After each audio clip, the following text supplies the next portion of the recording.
بسم اللہ الرحمن الرحیم۔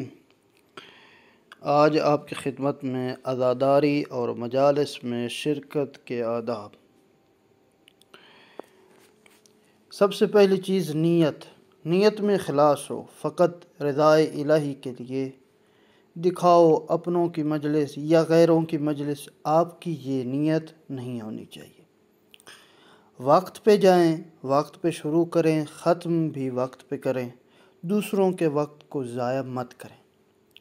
صاف ستھرا لباس پہن کے جائیں، بدبودار گندے کپڑے مت پہن کے جائیں تاکہ دوسروں کو اذیت نہ ہو۔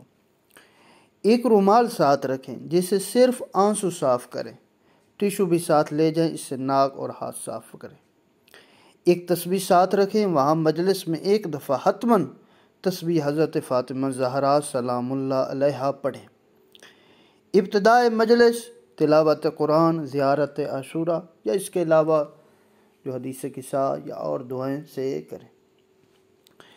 علم دوست حضرات اپنے ساتھ قلم کاغذ لے جائیں تاکہ اچھے نکات لکھ سکیں۔ ذاکر و ذاکرہ، مومنین و مومنات سب باوضو مجلس میں شرکت کریں۔ بچوں کو ساتھ لے جائیں۔ اہل علم و فضل یعنی علماء، بزرگوں کو مقدم کریں۔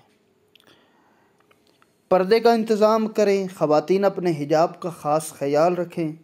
مستورات جو بد حجاب خواتین کو حجاب شرعی کرنے کی تاکید کریں۔ لنگر نیاز اتنا لیں جتنا ملے، اضافی مت لیں تاکہ آئے ہوئے سب کو مل سکے۔ نیاز کو ضائع مت کریں، جتنا کھانا ہو اتنا ہی لیں۔ آداب روز عاشورہ 10 محرم الحرام۔ ایک دوسرے کو تعزیت پیش کریں اس جملے کے ساتھ: جس جگہ مجلس ہو اس جگہ خاص اہتمام کریں۔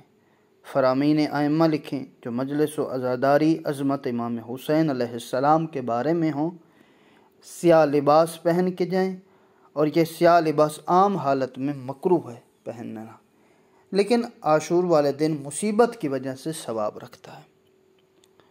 علماء کو اپنی مجالس میں شامل رکھیں اور ان سے استفادہ کریں۔ خطیب ذاکر سے صرف مصائب نہیں سنیں بلکہ ان کو کہیں کہ مقصد قیام امام حسین علیہ السلام کو بھی بیان کریں۔